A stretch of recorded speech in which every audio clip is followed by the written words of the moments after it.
परंपरा रीति रिवाज में लाकर के इसको खड़ा कर दिया। ऐसी स्थिति में बहुत पुराना ये रम गया है। परंतु आपसे मैं एक ही बात कहना चाहता हूं, जिस प्रकार ब्रिगेडियर साहब ने अपने घर पर एक पट्टी लगाई थी, वो स्वयं तो लेते थे पर पट्टी लगाई थी कि आगे नहीं। मुझे एक बहुत बड़े वैज्ञानिक ने, बहुत बड़े फिलोसोफर ने एक बात कही थी, और बड़ा समाज सुधारक व्यक्ति वो, उसने लाखों लाखों लोगों का अफीम छुड़वाया महाराज जी। उसने कहा कि कीड़ी नगरे में आग लगाने का जितना पाप होता है इतना एक बंदानी बनाने से होता है। कीड़ियां के नगरे में आप आग लगा दो, इतना पाप नहीं होगा जितना एक नया बंदानी बनाओगे इतना पाप, क्योंकि आप किसी मनुष्य के जीवन को हनन कर रहे हो, उसके पूरे परिवार को ताश नाश करते हो। एक बंदानी का खर्चा और पूरे परिवार का खर्चा करोगे, बंदानी का खर्चा भारी पड़ेगा। अफीम अभी जो आपको लाके डोडे दिए 3000, 3500 और कभी कभी 7000 रुपए किलो हो जाता है, और बंदानी जो होगा वो 2 किलो से नीचे उतरेगा नहीं। अब 7-8 हजार यदि वो अफीम लेता है, डोडी लेता है, तो बीड़ी भी जरूरी है, चाय भी जरूरी है, फिर दूसरा नशा भी जरूरी। यूं मिला करके 10 से 15 हजार, 20 हजार तकरीबन एक बंदानी के जीवन में एक महीने में खर्चा आता है। अब पूरे परिवार का आप राशन संभाल लो, चाय को छोड़ो, आप नमक, खांड, अन्य चीजें, वो इतना नहीं आएगा जितना एक बंदानी। अब घर में कमाने वाला एक ही है, तो घर को पालेगा या बंदानी को पालेगा। इसलिए उसने ठीक कहा है कि कीड़ी नगर में आग लगाने से भी ज्यादा किसी बंदानी को बनाने का पाप है। मेरा आपसे इतना ही कहना, आप छोड़ो या ना छोड़ो आपका विषय, व्यक्तिगत निर्णय है। आप क्या खाते हो, क्या पीते हो, आप व्यक्तिगत अपना स्वयं सोचो।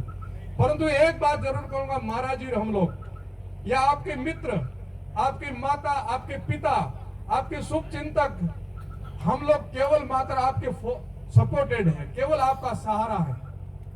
आपका कोई खास न खास मित्र है, आपका कोई खास न खास मित्र आप स्वयं हो, और कोई नहीं इस दुनिया में।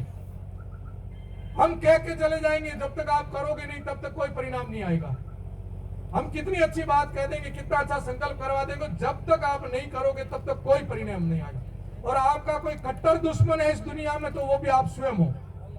आपका कट्टर दुश्मन भी आप स्वयं हो, क्योंकि आप स्वयं अपने पैरों पर कुल्हाड़ी मार रहे, तो आप दुश्मन किसको बताएं, किसको दुश्मन बताएं। एक काम मैं आपसे कहना चाहता था कि आप जो ले रहे हो ले, कोई दिक्कत नहीं, परंतु इस वंश वेल को आगे मत बढ़ाना, नया बंदानी मत तैयार करना, ये संकल्प ले लो। जो छोड़ नहीं सकते, जो छोड़ नहीं सकते हैं, वो ये करो कि मैं नया बंदानी नहीं बनाऊंगा, इतना जरूर करो आप। और उससे भी आगे थोड़ी आप में हिम्मत है तो जो पुराने वाला जो सिस्टम था उस पर जाओ। क्या है कि हिम्मत हुआ तो बंदानी बन दी। आप जो बंदानी बने आप बड़बूते माथे बने आओ, तो दूसरे बड़बूते माथे बने आओ। आप में जज्बा, जोश और ईमान है, और कुछ है आत्मविश्वास, स्वाभिमान आपके अंदर, तो आप ठीकड़ी रुखाया, दूसरों करो मत खाया।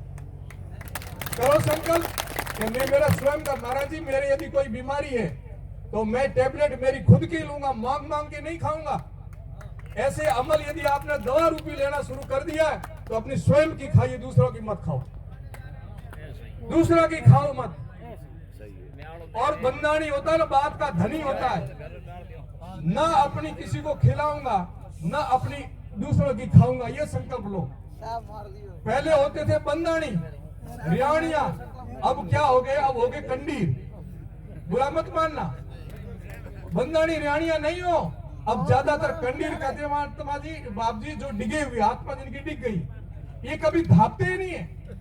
सुबह से लेकर के शाम तक खाते रहेंगे, उल्टी करते रहेंगे, फिर भी खाते रहेंगे। उनको क्या कहेंगे अपन, उनको क्या कहेंगे बताओ, वो बंदानी है क्या। और इंतजार करते रहते, आज मौको टोनो कटे, किसके घर बारिया है, आगे वाले के दुख पूछने जाते हैं, दुख देने के लिए जाते हैं हम लोग। अब ये जो लाए चीज आपके पास 2-3 लाख रुपए ये मिलती किलो, 2-3 लाख की एक गरीब आदमी कैसे व्यवस्था करेगा।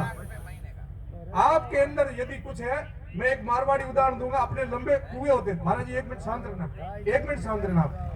अपने बहुत गहरे कुएं होते हैं महाराज जी, हमारे यहाँ बहुत गहरे कुएं होते हैं जिनको 60 पुरुष कहते हैं, यानी एक पुरुष इसको कहते हैं 6 फीट को, एक पुरुष कहते हैं। 60-60 पुरुष गहरे कुएं होते हैं।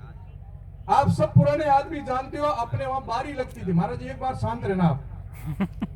अपने यहाँ बारी लगती थी, आज आप गांव को पानी पिलाओगे, आज आप गांव को पानी पिलाओगे। उसमें दो होते थे, एक खीलिया होता था। खीलिया समझते हो ना, जो भरत लेके जाता था बैल के पीछे, उसको खीलिया कहते हैं। दूसरा होता था कोसिया, यानी चरस को कुएं के मुंह पर पकड़ने वाला आदमी। अब वो जो चरस को पकड़ने वाले आदमी की ताकत और होशियारी को परखने के लिए जो बैलों के पीछे, ऊंटों के पीछे जाता था, वो कहता था कि मैं लास्ट में नहीं जाऊंगा और पहले खीली निकालूंगा। यानी चरस अंदर है बेरे के अंदर, कुएं के अंदर, और मैं पहले निकालूंगा, तू होशियार है तो पकड़ के बचा। तो वो कहता ठीक, तू निकाल।